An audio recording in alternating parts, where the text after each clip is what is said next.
壮这样。有一首歌我写给我们部落的年轻人，因为太多部落的年轻人都到外地工作了，希望他们有一天也会回到我们自己的部落。写这首歌是我在迷惘的时候写下来的。这首歌叫《伊祖阿古拉烂路在哪里》，献给各位。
时间过得很快，最后一首了，很有气质的一个下午，谢谢你们陪我。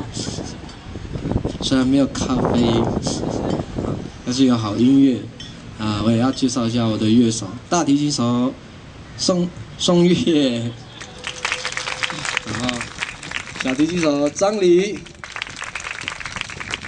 贝斯手阿力，然后我们部落的年轻人不杜。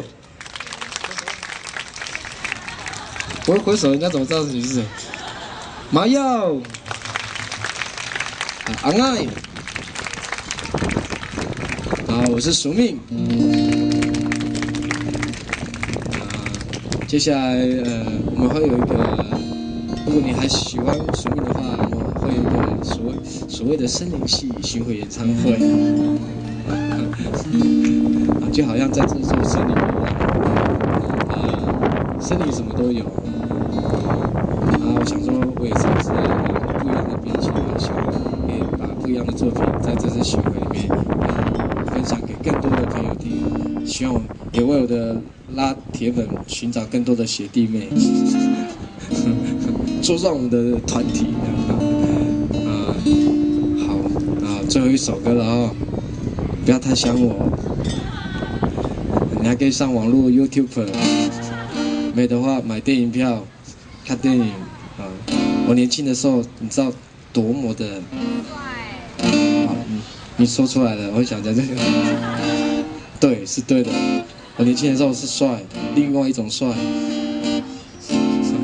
好，最后一首歌了，其实是我自己舍不得这个舞台。